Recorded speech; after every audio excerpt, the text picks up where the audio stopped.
하나님께 영광의 박수 드리겠습니다. 인사하겠습니다. 예수님 믿으면 꿈같은 일이라 합니다. 나를 통해 한 영혼을 구원했습니다. 내 영혼아 내가 새벽을 깨우리로다. 그리고 오늘은 오늘부터 새 생명 축제를 준비해야 되니까 제가 나를 통해 그러면 여러분은 한 영혼을 구원하자 이렇게 외치시면 됩니다. 나를 통해 구원하자. 할렐루야. 제가 손을 이렇게 하면 여러분도 했으면 좋겠어. 손이 좀 허전하잖아요. 그죠? 이렇게만 하지 마시고 이렇게 시작. 나를 통해 한 영혼을 구원하자. 할렐루야. 여러분, 토기장이는 그릇을 만들 때 목적을 따라 모양을 따라 크기나 모양이 다르게 만듭니다. 물을 담는 이런 조그만 컵에서부터 큰 어떤 항아리나 주전자도 있을 수 있고요. 중요한 건 그것이 예술적일 수도 있고 또 어떤 면에서 실용적일 수도 있는데, 분명한 거는 그 용도에 따라서 목적에 따라서 만들어지는 거예요. 예를 들면 여러분, 어떤 큰 물통에다가 물을 채워야 되는데 여러분들이 이 물컵을 들고 가서 이걸 채우려고 그러면 어떻게 되겠습니까? 아마 수천 번 왔다 갔다 해야 될 거예요. 그죠? 그러면 또 무슨 항아리가 있다고 그러잖아요. 그죠? 그럼 항아리에다가 이렇게 좀 크니까 물을 떠서 담으려고 그러면 어떨까요? 무거워가지고 금방 지쳐버리겠죠. 그죠? 그러니까 옛날에 우리 그 초롱이라고 그러잖아요. 이렇게 어깨에다 물통 지고 다녔잖아요. 그런 통이나 아니면 전문용어로 빠게스.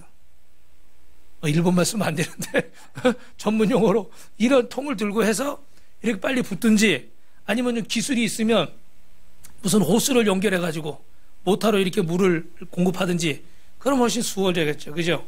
그러니까 용도와 목적이 있는 거예요. 하나님이 귀하게 쓰는 그릇도 만드실 수 있고 막 쓰는 그릇도 만들 수가 있어요. 근데 참 안타까운 건 뭐냐면, 내가 혹시 막 쓰는 그릇이면 어떡할까? 다 우리는 어떻게 돼요? 귀하게 쓰는 그릇이 되고 싶어 한단 말이에요. 그런데 여러분, 그런 얘기 들으셨어요? 그 드라마나 영화 같은 거 보면, 오케스트라 해보면 이렇게 우리는 뭐가 되는 게 좋아요? 주인공이 되는 게 좋죠. 그리고 대사 분량도 많고 많이 나오고 그래야 좋잖아요. 근데 이 감독의 입장에서는 여러분이 아시지만 주인공만 중요한 게 아니라 우리 몇 년 전부터는 어떤 사람들이 더 떠요? 조연들이 더 뜨잖아요. 할렐루야. 그런 사람들이 없으면 그 영화가 어떻게 돼요? 그냥 죽어버려. 좀 심하네요. 영화의 그 맛이 없어. 그만큼 예를 들면 여러분 아시는 그 기생충이라는 영화도 보니까 주인공도 대단하지만 그 옆에 나온 사람들, 그 특별히 또 외국에서 히트친 거 있잖아요. 뭐요? 짜파구리. 짜장 그 라면에다가 고기 넣어가지고, 여러분들 그거 잘 모르세요? 주여, 이런 시대에 뒤떨어진 사람들을 보았나? 그런 게 세계적으로 히트를 쳤어요. 영화가 유명해지니까. 그러니까 감독의 입장에서 볼 때는 주인공만 중요한 게 아니라 그 작은 역할도 없어서는 안 되는 거예요. 예를 들면 저는 그 고등학교 다닐 때 이렇게 취재학부를 했는데, 거기 보면 심벌이 있어요. 그럼 어떤 곡들은 10몇 분씩 20분씩 가는 곡들이 있어요. 그 콘탁, 지휘자가 보는 악보는요 수십 장이에요. 그래서 우리 보통 악보는 이렇게 그냥 한 장이면 되잖아요. 그죠? 근데 거기는 드럼, 베이스는 없죠. 그 트럼펫, 트럼본, 우리는 클라리넷까지 있어요. 목관악기까지 있었는데, 클라리넷, 팀파니가 어디서 나와야 될지 이게 다 있는 거예요. 그게 여러 가지니까 악보가 수십 장이 되는 거예요. 지휘자는 그걸 다 보고 지휘를 해야 돼요. 근데 거기 심벌은요, 여러분 아시는 것처럼 자주 안 나와요. 그죠? 중요할 때만 한 번씩 나와가지고 짱 치든지 아니면 짠짠짠 이렇게 치든지. 근데 그 사람은 그걸 다 보고 있어야 돼. 이렇게 하는 것 같으면서 그걸 보고 있어야지, 나올 때 멀었다고 딴짓하고 이러고 있으면요 놓쳐버리는 거예요. 그리고 지휘자도 그걸 보면서요, 그 나올 때 그게 찬 하고 나와줘야지 음악이 사는 거지. 그게 안 나와버리면 어떻게 돼? 음악이 그냥 이렇게 또 죽었어요.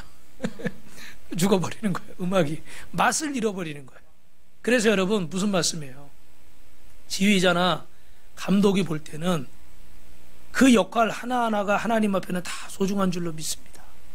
물론 바이올린 중에도 퍼스트 바이올린, 세컨 바이올린보다 퍼스트 바이올린이 분량이 많으니까 중요하죠. 그러나 이 세컨이 또 없으면 어떻게 해요? 소리가 비는 거예요. 그 화음이 안 나면 그 음악은 어떻게 해요? 맛이 가서 좀 정도가 좀 했네. 난 죽기를 바랬는데. 그 음악이 죽어버리는 거예요. 모르는 사람은 잘 모를 수도 있어요. 그런데 조금 그 음악을 아는 사람은 거기서 그 음악이, 그 음색이 안 나오면은 실망을 하는 거예요. 하나님이 우리를 지휘하신데 빛과 소금 교회에 저같이 이렇게 앞에서 설교하는 사람도 있고, 앞에서 이렇게 반주를 해주시는 사람도 있고, 또 오늘 또 애찬으로 이렇게 섬겨주시는 분도 있고, 또 우리 권사님처럼 또 이렇게 목사님 설교에 또 이렇게 탁 양념을 촥촥 쳐서 우리를 기쁘게 해주는 사람도 있고, 할렐루야. 아멘. 이런 것들이 어떻게 조화가 이루어져야 아름다운 작품이 되는 줄 믿습니다. 그런데 우리 생각에 토기장애한테 여러분 너무 당연한 얘기 같지만, 하나님 나는 막 주인공만 되고 싶어요. 나는 금그릇이 되고 싶어요. 나는 귀하게 쓰는 그릇이 되고 싶어요. 우리가 정말 하나님이 구원해 주신 은혜를 깨닫고 감사하는 사람은 이 차원을 넘어서서 주님, 나를 주님 앞에 드립니다. 이사야 선지자처럼 나를 주님 앞에 드리오니 나를 써주옵소서. 할렐루야. 그래서 우리가 어떤 모양으로 주님이 쓰시든지 주님이 나를 만드신 목적대로 쓰여질 때 여러분 안에 놀라운 기름 부음이 넘칠 줄 믿습니다. 옆 사람하고 인사합시다. 하나님의 목적대로 쓰여지면 축복의 지경이 넓어집니다. 할렐루야. 신앙생활을 하는데 여러분이 주님이 원하시는 모양대로 쓰여질 때 축복이 막 기름 부음이 넘치는 거예요. 지경이 넓어지는 거예요. 제가 목회자로서 이렇게 하나님 말씀을 전하고 여러분을 위해서 기도하고 나가서 복음을 전할 때 하나님의 뭐가 임하는 거예요? 기름 부음이 넘치는 거예요. 축복의 지경이 넓어지는 거예요. 근데 제가 설교를 안 하고 기도를 안 하고 전도를 안 하고 예를 들어 어디 돈 벌러 다닌다고 치자고요. 돈 벌러 다닌다고 치자고요. 그러면 돈은 좀 버니까 먹고 싶은 거 먹고 쓰고 싶은 거 쓰고 좀 내 마음대로 할 수 있어. 그러나 하나님의 기름 부으심이 넘칠까요? 거기엔 기름 부으심이 넘칠 수 없어요. 주님이 만드신 목적대로 쓰여지지 않기 때문에 돈은 버는 것 같은데 인생은 점점 어떻게 돼요? 공고해지고 피폐해지는 거예요. 이상해요. 이렇게 많이 벌고 이렇게 많이 먹고 이렇게 잘 쓰는데 이렇게 내가 하고 싶은 대로 해보는데 왜 마음은 점점 좀 기쁨을 잃어버리고 더 불안할까? 왜 나는 예수를 믿는데 내 기쁨이 없을까? 왜 평안이 없고 매일 이렇게 두렵고 뭔가 불안하고 뭔가 찜찜할까? 주님이 만드신 목적대로 쓰여지지 않기 때문에 그럴 수 있어요. 그래서 여러분 오늘 첫 번째 말씀은 따라합니다. 하나님은 복음의 증인될 때 증인될 사람을 찾으십니다. 여러분 설교 노트의 첫 번째는 복음의 증인될 사람을 찾으시는 거예요. 하나님의 관심은 사람에게 있는 줄로 믿습니다. 그래서 창세기 2장에 하나님은 우리를 뭘로 지으셨다고 그래요? 흙으로 지으셨다고 그래요. 근데 거기 뭐라고 되어 있냐면 흙으로 우리를 따라합시다. 빚으셨다. 빚으셨다. 여러분 빚었다는 의미는 뭘까요? 그냥 이렇게 흙덩어리 해가지고 탁 던져놓은 게 아니에요. 빚었다는 건 정성을 들여서 어떻게 하는 거예요? 우리 오늘은 그 그림 준비 안 했지만 토기장개가 이렇게 그 회전판 위에 올려놓고 그릇을 모양을 쫙 빚잖아요. 손으로 정성껏 이렇게 만든단 말이에요. 조금만 잘못되면 어떻게 돼요? 찌그러지고 흐트러지고 부서지는 거예요. 그래서 정성을 다해서 그 모양을 빚는 거예요. 하나님은 좋아하려면 만드시는데 애따 모르겠다 탁 그냥 던져버린 게 아니에요. 그래서 그 그릇이 귀한 그릇이든 천한 그릇이든 하나님 앞에는 가장 소중한 자인 줄 믿습니다. 그런데 우리가 내가 있는 입장에 따라서 내가 돈이 많다고 돈이 적다고 뭐 잘났다고 못났다고 내가 뭐 학식이 많다고 학식이 적다고 나이가 많다고 나이가 적다고 나름대로 우리는 우리 자신을 평가하는데 사람의 평가를 가지고 우리를 평가하는데 그렇지 않다는 거예요. 하나님은 우리 한 명 한 명을 이 값비싼 도자기 만드는 것처럼 정성을 다해서 빚으셨어요. 믿으시면 아멘. 옆 사람하고 인사합시다. 제가 그런 사람이에요. 보통 사람이 아닙니다. 할렐루야. 사람이 보기엔 못났든 잘났든 키가 크냐 작으냐 얘기할 수 있겠지만 하나님 보실 땐 최선을 다해서 정성을 다해서. 그래서 우리 어른들이 하는 말 있잖아요. 자식을 키우는 부모한테 10손가락 깨물어 바로 나오잖아요. 자식은 첫째든 둘째든 셋째든 크든 작든 남자든 여자든 옛날에는 우리가 뭐 아들 만나려고 그러고 딸들 뭐 이런다고 그랬지만 사실은 부모의 마음의 자식은 똑같은 거예요. 값을 매길 수 없는 거예요. 공부 잘한다고 이뻐하고 공부 못한다고 안 이뻐하고 그거는 내 생각인 거예요. 하나님 앞에서 우리는 가장 존귀한 자인 줄 믿습니다. 제가 여러분 서울에 그런 큰 교회 한 20년 있다가 이렇게 개척을 딱 천호동에 1년 했을 때 굉장히 이렇게 쪼그라든 느낌이 들더라고요. 이해하시죠? 막 몇천 명 있는 데서 막 이렇게 하다가 갑자기 막 몇십 명 이렇게 앉혀놓고 하려니까, 그리고 새벽 예배 또 몇 사람 안 되잖아요. 설교할 맛이 안 나. 솔직히 말하면 설교할 맛이 안 나. 왜냐면 여러 사람이 막 정 목사님 왜 웃어요? 그 기분을 알아요. 그러니까 신이 안 나는 거예요. 신이. 그럴 수 있잖아요, 여러분. 좀 많이 이렇게 있으면은 더 막 신나가지고 막 반응도 막 오고 이래야 되는데, 그래서 좀 사람이 솔직히 말하면 이렇게 좀 낙심이 좀 되는 마음이 있어요. 그런데 기도하는데 하나님은 그런 마음을 주시더라고요. 네가 그런 교회에 있을 때나, 이 작은 교회 몇 명 안 되는 정도나 여기 있을 때나 너는 똑같이 나의 종이다. 아멘 안 한 분들이 이름 적을 거예요. 나의 종이다. 할렐루야. 어떤 분들은 가끔 이렇게 전도하다 보면 조금 어떤 교회 다니는 분들은 좀 착각하시는 분들이 있더라고요. 지난주에도 보니까 전도하다 보니까 그 교회 뭐 식구도 몇 명 없다며요. 대뜸 저한테 그러는 거예요. 처음 만났는데. 에? 뭐요? 식구가 몇 명 없대던데. 에? 제가 큰 소리 쳤어요. 하나님은 똑같으셔요. 큰 교회 있을 때나 작은 교회 있을 때나 성도가 많거나 적거나 하나님은 똑같아요. 우리 교회는 코로나 때 오히려 더 부흥했어요. 예배도 한 번도 안 빠졌어요. 그러니까 이 아주머니가 가만히 있더라고요. 자기가 말을 실수했어. 근데 왜요? 머릿속에 그런 생각이 있는 거예요. 저 서울에 유명한 무슨 교회 다니면 자기가 무슨 명품인 줄 아는 거예요. 자기가 무슨 대단한 뭔 줄 아는 거예요. 그렇지 않아요, 여러분?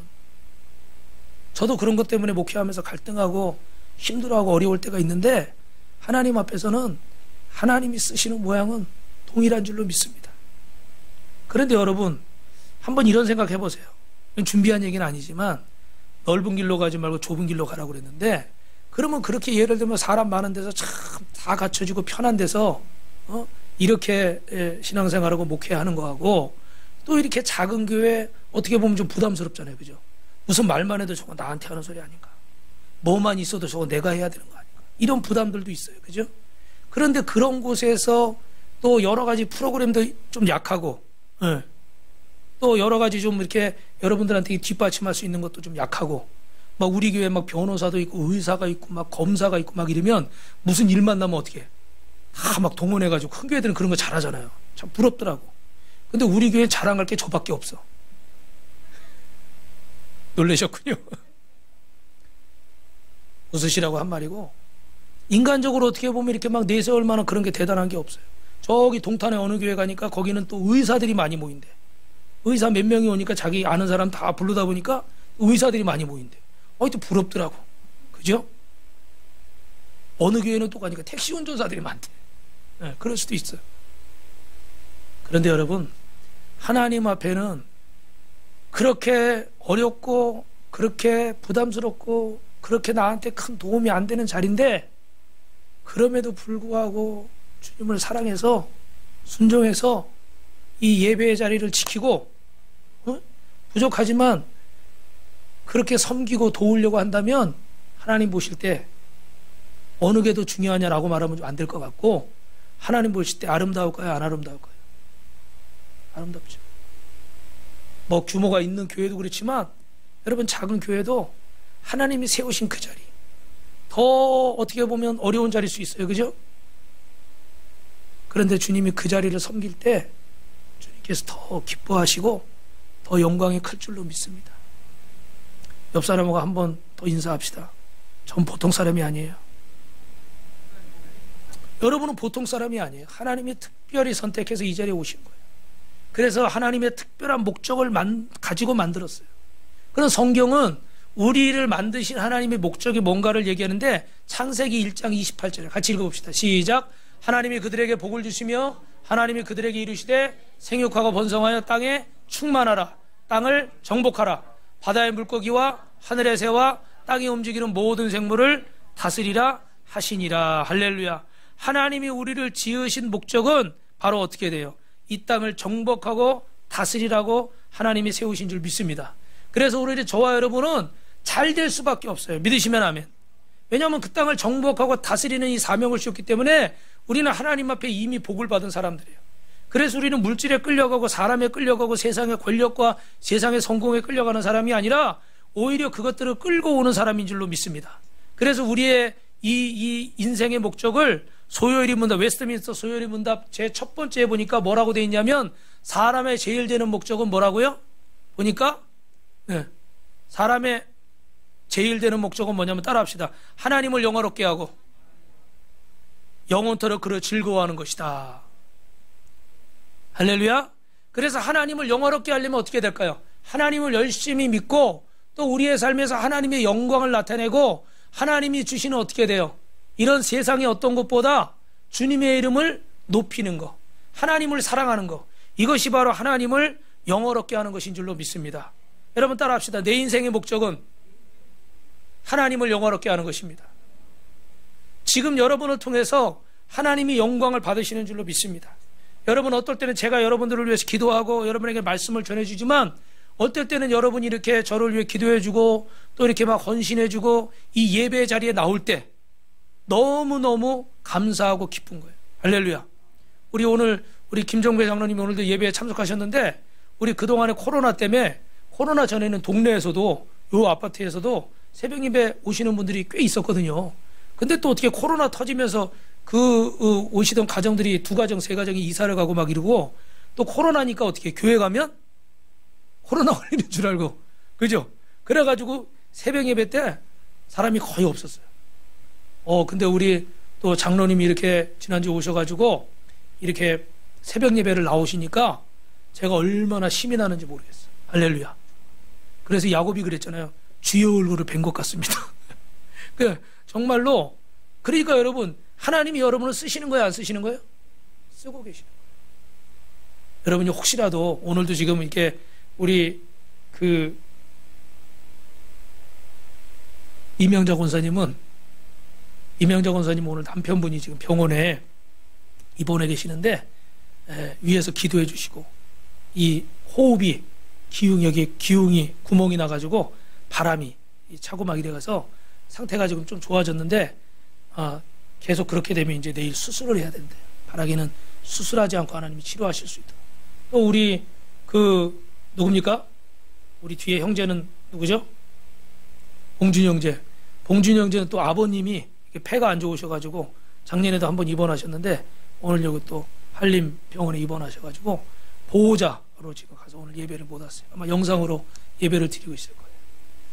여러분 오늘 저와 여러분이 한 명 한 명이 예배에 나오는 것 자체가 하나님 앞에 너무나 소중하고 또 이 주의 종에게 큰 힘을 주는 줄로 믿습니다. 여기서 설교하는 목사만 하나님이 쓰시는 거 아니에요. 여러분 한 명 한 명을 누가 쓰고 계신 거예요? 하나님이 쓰고 계신 거예요. 그러니까 혹시 여러분이 힘들고 또 막 귀찮고 하기가 싫고 또 어떨 때는 어렵고 아프고 이럴 때가 있잖아요. 그죠? 그럴 때라도 꼭 이걸 기억하십시오. 하나님이 나를 쓰시려고 하는구나. 아멘. 그 부르심에 순종하는 자에게 주님이 뭐 하시는 거예요? 아까 처음에 얘기한 것처럼 기름 부으시는 거예요. 주님의 목적대로 사용되는 자에게 주님이 기름 부으시는 줄로 믿습니다. 그래서 저와 여러분은 하나님을 영화롭게 하는데 여러분 예수님께서 십자가에서 인류의 죄를 담당하고 죽으시고 부활하신 후에 하나님의 관심은 누가 이 복음을 전해서 이 사람들을 구원하게 할 것인가. 뭐라고요? 누가 이 복음을 전해서 이 사람들을 구원하게 할 것인가.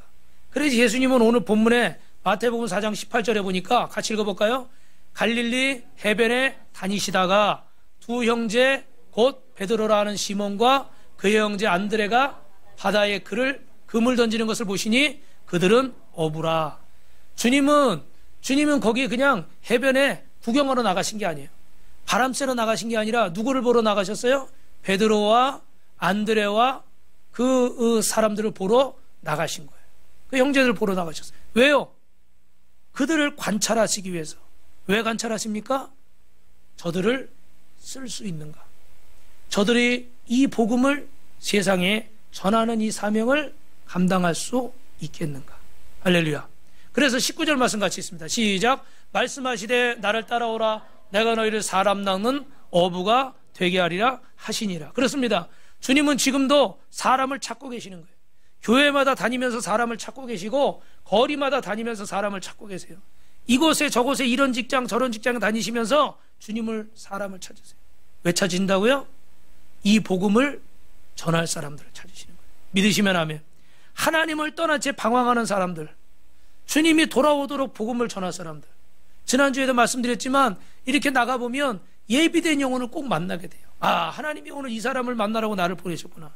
하나님이 이 사람을 구원하시려고 나를 보내셨구나. 할렐루야. 그때마다 주님이 나를 사용하심을 깨닫는 거예요. 주님이 나를 그 복음의 증인으로 쓰시는데 하나님 나라의 광고는 항상 똑같아요. 무슨 광고일까요? 따라해보세요. 구인 광고. 구인 광고가 뭔지 아시죠? 사람 찾는 거예요. 사람 찾는 광고예요. 네. 여기 이런 사람 필요합니다. 주님은 항상 영혼을 찾으시는 거예요. 실족한 영혼들, 방황하는 영혼들, 주님을 알지 못하고 죽어가는 영혼들을 찾고 계신 줄로 믿습니다. 그래서 우리를 통해서 어떻게 돼요? 복음이 전달되게 우리를 뭘로 사용하시는 거죠? 통로로, 다른 말로 브릿지, 다리로 사용하시는 거예요.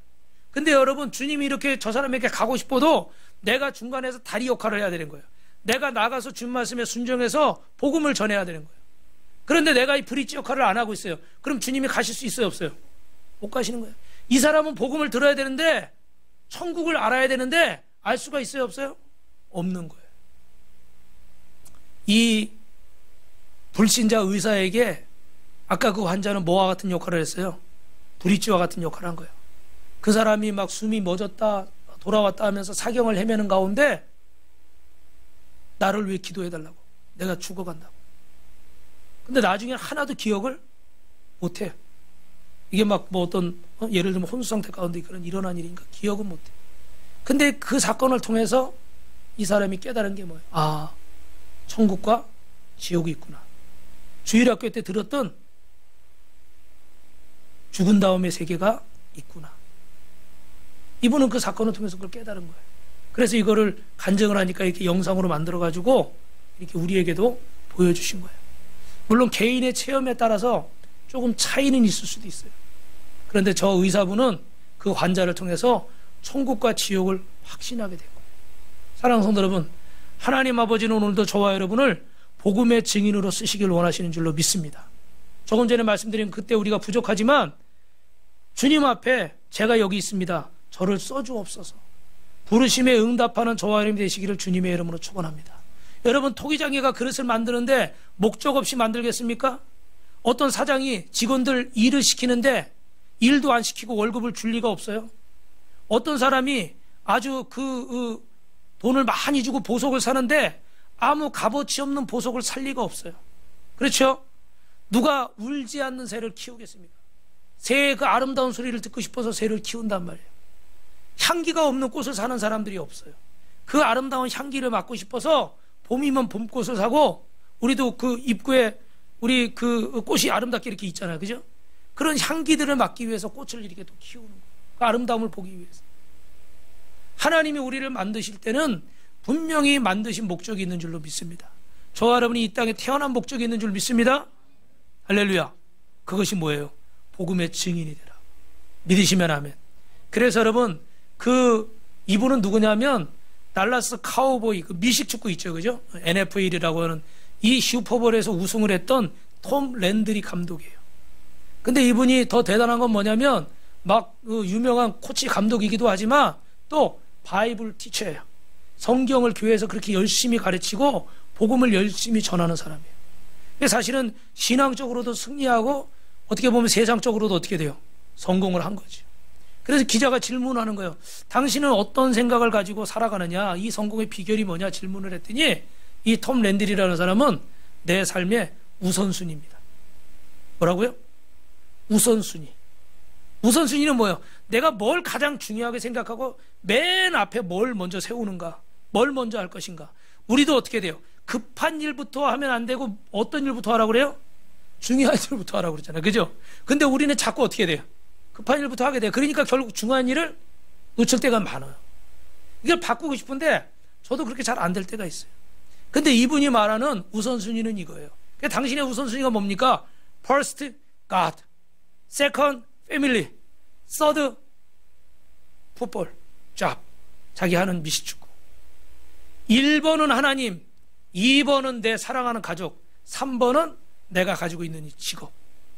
나는 어떤 순간에도 이 우선순위를 어겨본 일이 없습니다. 할렐루야. 이게 정말 멋있는 거예요. 어떤 경우에도 이 풋볼 우승하고 싶고 감독으로서 막 잘하고 싶고 막 이럴 거 아니에요, 그죠? 그 욕심도 나면 가족도 등한시할 수 있고, 주일날인데도 어떻게 돼? 경기가 앞에 있으면 막 이거 준비 안 하고 예배 안 드릴 수도 있고, 나 바쁘다고 다음 주에 가겠다고 그럴 수도 있고, 그럴 수 있어요, 없어요? 그런 사람 많잖아, 사고야. 그런데 이분은 그렇지 않은 거예요. First God. 내 삶의 1번은 하나님. 먼저 하나님 앞에 예배하고 찬송하고 기도하고 하나님의 뜻을 묻는 게 첫 번째고, 두 번째는 내 사랑하는 가족들, 그리고 내 자본, 직업은 세 번째인 거예요. 근데 우리가 살다 보면 어떻게 돼요? 먹고 사는 문제가 중요하니까, 세상에 하도 경쟁이 심하니까 1번, 2번 다 절로 가고, 우리 보통 3번이 맨 앞에 있는 경우들 많죠. 근데 나중에 3번 가지고 돈 많이 벌어서 아니면 성공해서 이렇게 막 하고 싶어도 그때는 어떻게 돼요? 쓸 수 없는 경우가 많아요. 특별히 이제 또 어버이날도 다가오고 그러는데 그런 얘기가 있더라고요. 내가 감사를 깨닫고 감사를 하려고 그럴 때 내가 감사해야 될 사람들이 세상에 하나도 남아있지를 않았다. 이런 얘기가 있어요. 그럴 수 있죠, 그죠? 부모님한테 진짜 감사를 깨닫고 이제 나이 들어서 감사하려고 그러니까 나이 들어서 세상을 떠나셨어요. 그리고 또 스승님 고마워서 내가 깨닫고, 야, 이 선생님 때문에 내가 이렇게 잘 된 거구나. 감사하려고 그러니까 연락해보니까 어떻게 돼요? 작년에 돌아가셨어요. 뭐 이렇게 되는 거예요, 그죠? 그게 정말 내가 감사를 깨닫고 감사하려고 그러니까 그분들은 다 내 옆을 떠나고 엎드리는 거예요. 사랑하는 성도 여러분, 하나님 앞에 우선순위를 분명히 하십시오. 여러분의 1번이 하나님이 되시길 축원합니다. 옆 사람하고도 한 번 더 다짐합시다. 제 1번은 하나님입니다. 복음의 증인 되는 것입니다. 그러면 두 번째로 여러분, 복음의 증인이 되려면 어떻게 되는가 따라합시다. 주님을 따라가야 됩니다. 오늘 주님께서 사람을 찾으시는데 베드로와 안드레, 야고보, 요한을 보시자마자 뭐라고 말씀하세요? 나를 따라오너라. 나를 따라오너라. 그러면서 19절에 오늘 뭐라고 말씀하시냐? 내가 너희를 사람 낚는 어부가 되게 하리라. 할렐루야. 주님을 따라가면 복음의 증인이 되는 줄로 믿습니다. 믿으시면 아멘. 믿으시면 아멘. 여기 중요한 진리가 있는데, 첫째, 주님은 따라합시다. 우리를 무엇이 되게 하실 수 있는 분입니다. 뭘 되게 하느냐? 토기장이신 주님이 우리를 만들어 가시면 우리를 주님이 원하시는 모양으로 만들어 가실 수 있는 거예요.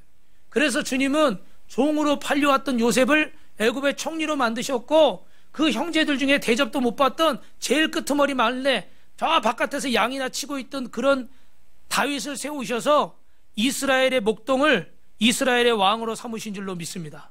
여러분 따라합시다. 하나님의 능력을 제한하지 맙시다. 내가 아무리 보잘것이 없고, 저를 보세요. 내가 아무리 보잘것이 없고 내가 아무리 부족해도 내 형편을 보면 자꾸 어떻게 된다고요? 모르시는 분이 계시죠. 따라합시다. 내 형편을 보면 형편 없어집니다. 네. 자꾸 내 형편만 보고 있으니까 뭐 나이도 들었어, 몸도 여기저기 아파, 뭐 외모도 출중하지 않아, 뭐 가진 것도 별로 없어, 뭐 어떤 기술이나 실력, 자격증도 별로 없어. 그러니까 막 내 모습을 보니까 자꾸 쪼그라드는 거야. 몸도 여기저기 아파, 자신이 없는 거야.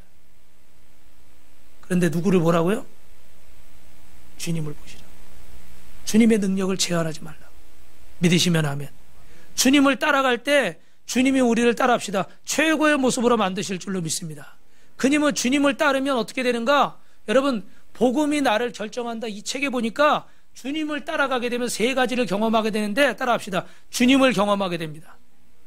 주님 곁에 가까이 있으니까 주님을 체험하게 되는 거예요. 그래서 주님의 말씀을 듣게 되고, 우리 주님이 어떤 분이신지를 알게 되고, 주님의 인격과 주님의 은혜와 주님의 사랑과 주님의 능력을 경험하게 되는 줄로 믿습니다. 할렐루야. 두 번째로 또 주님을 따라가면 따라합시다. 주님을 닮아갑니다. 자꾸 옆에 있으면 어떻게 될까요? 옆에 있으면 주님을 닮아가는 거예요. 저는 좀 충격적인 일이 옛날에 한 번 있었는데, 예전에 저희 교회 당회장 목사님이 이렇게 설교를 하는데 보니까 강대상이 좀 높아요. 근데 이분이 나이도 있고 뭐 그러니까 이게 좀 불편한 사람들이 없잖아요. 그러니까 설교하실 때 보니까 이렇게 걸치고 막 설교를 하시고 그래요. 그래도 누가 뭐라고 하는 사람도 없어. 또 강대상도 이렇게 높으니까. 네. 허리도 아프신지 하여튼 이러고 막 설교를 해요. 근데 제가 어느 날 이렇게 막 봤는데 어느 날 제가 설교하는데 팔이 여기가 있더라고. 이해되세요? 이렇게 더 걸치고 정말 깜짝 놀랐어요. 저는. 여러분은 이거를 대단하게 생각하지 않을 수 있는데 저는 굉장히 충격을 받았어요. 이 자리가 굉장히 두렵고 떨리는 자리예요. 맞죠, 여러분? 하나님 말씀을 대언하는 자리이기 때문에 제가 이렇게 말을 술술 하는 거지만 항상 기도하고 올라오고 항상 새로운 마음으로 하나님 앞에 부끄럽지 않은 모습으로 서야지, 제가 막 하나님 앞에 막 엉터리로 살고 막 죄짓고 살고 하나님 말씀에 불순종하고 거역하고 살면서 여기 와서 탁 뺀질뺀질 막 뭐 설교해봐야 하나님 역사하시 안 하세요? 안 하셔요. 그러니까 이 자리는 10년을 하고 20년을 해도 프로가 될 수 있어요, 없어요? 대답해 보세요. 프로가 될 수 있어요, 없어요? 이 자리는 프로가 될 수가 없어요. 40년, 50년을 목회하고 내일 은퇴하는 목사님도 이 자리에서는 아마추어예요. 처음 같은 자리. 이해되세요? 그런데 내가 여기다 팔을 거치고 할렐루야 이러고 있어. 깜짝 놀랐어요. 그때 30대 초반인데 깜짝 놀랐어요. 아, 이게 아니지. 그래서 어떤 목사님들은 설교할 때 여기다 이렇게 손잡이를 만들고, 곽선임 소망교회 곽선임 목사님 여기다 손잡이를 만들었어. 난 그 교회 갔다가 왜 강대성에 손잡이가 다 있냐. 이분이 손을 막 이렇게 안 하려고 이걸 여기다 붙잡고 하는 거야. 필요할 때만. 왜요? 이 자리가 두렵고 떨리는 자리. 그러니까 하나님 앞에 내가 경솔하게 하지 않으려고 항상. 그래서 여러분, 나 같은 죄인을 쓴 존 버전은 노예상인이었잖아요. 나중에 목사님이 됐는데 평생 무슨 옷을 입고 설교했대요? 저런 가운 입고 설교하지 않고 그 노예 상인이었을 때 그 옷을 입고 설교했대잖아요. 왜 그랬어요? 내가 주님 앞에 이런 죄인이라는 거, 내가 그런 나쁜 사람이라는 걸 잊지 않으려고 평생 그 노예 상인 옷을 입고 설교를 했대요. 할렐루야.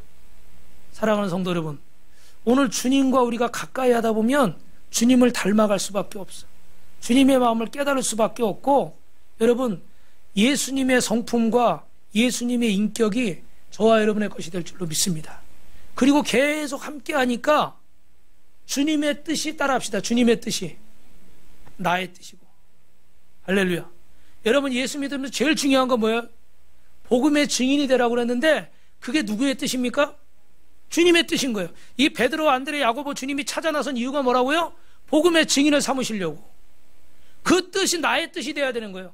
근데 여러분이 예수를 1년을 믿고 10년을 믿고 20년을 믿었는데도 30년을 믿었는데도 여러분 인생의 목적이 달라지지 않고, 여러분 인생의 가치관이 바뀌지 않고, 여러분 돈 버는 목적이 바뀌지 않고, 여러분 인생을 살아가는 이유가 바뀌지 않는다면 제대로 예수 믿는 게 아니에요. 매일 와서 성전 뜻만 받고 웃긴 얘기하면 웃고 슬픈 얘기하면 조금 이러다가 어디 선교사 어렵다고 하면 헌금이나 좀 하고, 그렇게 신앙생활하는 것을 인생의 전부라고 생각하면 조금 잘못 알고 계시는 거예요. 주님을 따라가다 보면 주님을 닮아가는 거예요. 주님이 사셨던 것처럼 나도 살려고 하게 되는 거예요. 주님이 이 땅에 그 높고 높은 보좌를 버리시고 낮고 천한 이 자리에 베들레헴 말구육관에 오셔서 가난한 목수의 아들로 30년을 사시다가, 그 형제들이 여러 명 있었는데 성경에는 안 나오지만 소년 가장처럼 아버지가 일찍 돌아가시니까 어머니와 동생들 이렇게 봉양해야 되잖아요. 그러니까 또 목수 일도 하고, 그러다가 30살에 공생애를 시작하셔서 3년 동안 천국 복음을 전파하시다가 병든 자, 가난한 자, 헐벗은 자, 고통받는 자 위로하고 치료하고 살리다가 우리의 모든 죄를 짊어지시고 그 십자가에서 죽으신 거예요. 그래서 처음부터 끝까지 마지막까지 하신 말씀은 다시 부활하셔서 제자들에게 뭐라고 그래요? 너희는 가서 아버지와 아들과 성령의 이름으로 세례를 주고 내가 너에게 분부한 모든 것을 가르쳐 지키게 하라. 마태복음 28장이 지상명령이에요. 우리에게 주신 마지막 주님의 명령이에요. 이것이, 이 주님의 뜻이 누구의 뜻이 돼야 되는 거예요? 나의 뜻이 돼야 돼요. 그런데 성도들도 그렇지만 이 목회자는 더욱더 그래야 되지 않겠습니까? 그런데 죄송하지만 어떤 목회자들은 보면 주님의 뜻을 이루는, 영혼을 구원하는 게 내 사명이 아니고 내 성공이나 내 안위가 원조가 되는 사람들도 많이 있어요. 그러다 보니까 우리는 주님의 뜻을 착각할 때가 있어요. 주님을 닮아가려고 하지 않을 때가 있어요. 여러분, 성경은 목사를 닮아가라고 얘기하지 않았어요. 사모님을 닮아가라, 전도사를 닮아가라, 장로를 닮아가라, 그렇게 얘기하지 않았어요. 누구를 닮아가라고 그래요? 예수님을 닮아가라. 왜 자꾸 사람을 쳐다보세요? 왜 자꾸 사람을 기준을 도와주고 좋았다 나빴다 그러시는 거예요? 그거는 잘못된 길이에요. 우리가 따라가야 될 길은 오직 예수. 따라합시다. 오직 예수. 할렐루야. 그리고 마지막 세 번째로 주님을 따라가면 따라합니다. 주님의 것으로 채워집니다. 그래서 여기 복음이 나를 결정한다 이 책의 그 내용을 보면 결국은 어떻게 돼요? 의사는 영혼을 살리는 의사가 되고, 물건을 파는 상인은 복음을 파는 상인이 되고, 기계를 만들고 수리하는 엔지니어는 영혼을 살리고 고치는 그런 영적인 엔지니어가 되고, 교사는 진리의 말씀을 가르치는 또 교사가 되고, 군인이나 경찰은 영혼을 지키는 파수꾼이 되어야 될 줄로 믿습니다. 우리가 어떤 직업을 가지고 있든지 어디에 있든지 간에 모든 목적은 누구를 영화롭게 하는 거예요? 하나님을 영화롭게 하는 증인. 다시 말하면 복음의 뭐요? 증인이 되시길 주님의 이름으로 축원합니다. 그래서 여러분, 주님을 따라가는 사람은 주님을 경험하고 주님을 닮아가고 주님으로 채워지는 거예요. 그리스도의 인격으로 변하여 그리스도의 형상이 되고 예수님을 닮은 사람이 되시길 주님의 이름으로 축원합니다. 옆 사람하고 인사합시다. 예수님을 닮아갑시다. 그래서 마지막으로 주님을 따르려면 따라합시다. 교회 안으로 깊숙이 들어와야 됩니다. 믿으시면 아멘. 여러분, 우리가 교회 안으로 깊숙이 들어와야 돼요. 교회가 뭡니까? 교회는 건물이 아니에요. 그리스도를 믿는 사람들의 공동체인 줄로 믿습니다. 이 안에 성도는 교회 안에 속해야 성도고, 교회에 깊숙이 들어와야 주님을 따르는 거예요. 그래서 이 교회에 깊숙이 들어온다는 것은 교회를 이루는 성도들과 목회자와 서로 어떻게 해요? 서로 상호작용하고 서로 배우고 서로 훈련하는 겁니다. 그래서 성경에는 사도행전 20장 2장 40절 42절 같이 있습니다. 시작. 또 여러 말로 확증하며 권하며 이르되 너희가 이 패역한 세대에서 구원을 받으라 하니, 그 말을 받은 사람들은 세례를 받으며 이 나라의 신도의 수가 3,000이나 더하더라. 그들이 사도의 가르침 받아 서로 교제하고 떡을 떼며 오로지 기도하기를 힘쓰니라. 할렐루야. 신앙생활을 올바로 하는 복음의 증인은 성도 간의 교제가 있어요, 없어요? 교제가 있는 거예요. 여러분이 말씀을 이렇게 듣고 또 말씀을 배우고 또 그 안에서 삶을 나누고 또 우리가 함께 기도하고 그 기적을 체험하는 거예요. 할렐루야. 지금은 안 계시지만 우리 어떤 애기 엄마 산모는 출산하는 날도 목장 모임을 하고, 오전에 목장 모임을 하고 점심 때 병원에 들어갔어. 그리고 저녁 때 연락이 왔어. 아이를 낳았어요. 할렐루야. 여러분 같으면 만삭이 돼가지고 오늘 출산하는데 가만히 있어야지 돌아다니겠어요, 그죠? 왜? 함께 기도했거든요. 그 집에 사실은 첫 아이가 아프고 또 둘째 생기길 바랐는데 안 생겼어요. 첫째가 그거로 어떤 병이 있었어요. 그런데 교회 오자마자 하나님이 그 병을 치료하셨어. 이분이 은혜를 받아가지고 막 열심히 이렇게 봉사를 하니까 하나님이 또 어떻게 해요? 은혜를 주셔서 둘째를 주셨어. 그러니까 그런 은혜가 있으니까 내가 오늘 가서 병원에 누워 있어야 되는 날이지만 그래도 나 목장 모임 하고 갈게요. 예배 드리고 갈게요. 할렐루야. 그냥 되어진 게 아니에요. 그런 교제와 관계와 같이 기도했기 때문에 그런 역사가 있는 거죠. 그래서 저는 우리 성도들도 그렇지만 그 무엇보다도 감사한 거예요. 그냥 단순히 아이를 낳았다가 아니라 어떻게 돼요? 하나님 안에서 이런 일들이 있는 거예요. 믿으시면 아멘. 사도행전 2장 44절부터 47절입니다. 시작. 믿는 사람이 다 함께 있어 모든 물건을 서로 통용하고 또 재산과 소유를 팔아 각 사람의 필요를 따라 나눠주며 날마다 마음을 같이하여 성전에 모이기를 힘쓰고 집에서 떡을 떼며 기쁨과 순전한 마음으로 음식을 먹고 하나님을 찬미하며 또 온 백성에게 칭송을 받으니 주께서 구원받는 사람을 날마다 더하게 하시니라. 할렐루야. 사랑하는 성도 여러분, 오늘 주님 안에 교회 안에 깊숙이 들어오시기를 바랍니다. 이렇게 예를 들면 손님처럼 구경꾼처럼 이렇게 신앙생활을 오래 했는데도 그냥 그러고 가시지 말고 주님 앞에 내가 어떻게 영광을 돌릴 것인가, 어떻게 주님의 이름을 영화롭게 할 것인가, 뭐 내가 하는 일이 그렇게 대단하고 또 뭐 아주 화려한 일은 아니라 할지라도 여러분이 하나님 앞에 깊숙이 다가올 때 주님과 더 깊은 교제가 일어날 줄로 믿습니다. 이런 것도 여러분 뭐 해야 돼요? 따라합시다. 훈련해야 됩니다. 여러분 그 잘하시는 누굽니까? 손흥민 선수하고 김연아 선수. 아주 세계적인 선수들 아니에요, 그죠? 그런데 여러분 김연아 선수가 어머니 뱃속에서 스케이트를 신고 있는 걸 보신 분, 어머니 뱃속에 스케이트 신고 있다 나와가지고 초등학교 때 벌써 막 일취월장해가지고 막 빙판 위를 날아다녔다? 그런 증언 들으셨어요? 못 들으셨죠? 그 어릴 때부터 그렇게 넘어지고 그렇게 엉덩방아 치고 그렇게 부상을 당하면서도 어떻게 돼요? 매일 훈련한 거예요. 그 어린 나이에 얼마나 놀고 싶고 뭐 딴 거 하고 싶겠어요, 그죠?